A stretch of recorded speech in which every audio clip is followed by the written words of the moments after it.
हाथी और चूहा की कहानी। एक राज्य में एक राजा का शासन था। हर सप्ताह पूरी शानो शौकत से नगर में उसका जुलूस निकला करता था, जहां प्रजा उसके दर्शन किया करती थी।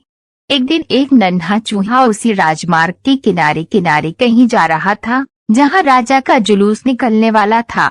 वह चूहा था तो छोटा सा, मगर उसका घमंड बहुत बड़ा था और वह खुद को सर्वश्रेष्ठ और महान समझता था।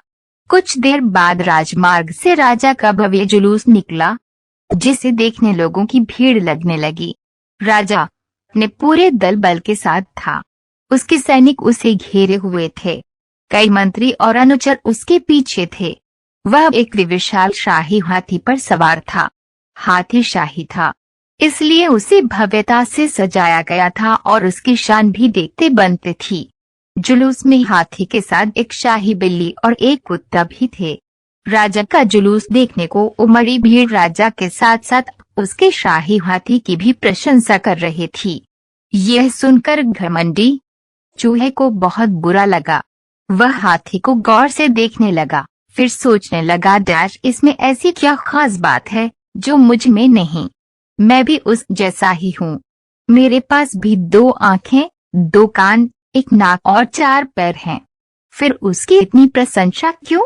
उसके विशाल शरीर के कारण, लंबी सूंड के कारण, छोटी छोटी आंखों के कारण या झुर्रीदार चमड़ी के कारण? किस कारण? एक बार तुम लोग मुझे देख लो, उस हाथी को भूल जाओगे। मैं हाथी से ज्यादा महान हूँ। चूहा ये सब सोच ही रहा था कि शाही बिल्ली की नजर उस पर पड़ गई और उसकी लार टपक गई। जुलूस छोड़ वो उसकी ओर लपकी। फिर क्या था? चूहा अपनी सारी महानता भूलकर दुम दबाकर भागा। भागते भागते वह हाथी के सामने आ गया। आगे बढ़ते हाथी ने उस बिद्दी से चूहे को देखा तक नहीं और अपना विशाल पैर उठा लिया।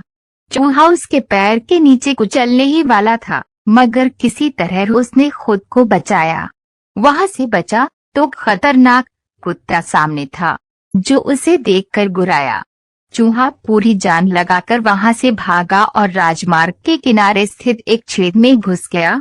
उसका सारा घमंड उतर चुका था। उसे समझ आ चुका था कि वे इतना भी श्रेष्ठ और महान नहीं। किसी से मात्र रूप रंग की समानता हमें महान नहीं बनाती। महान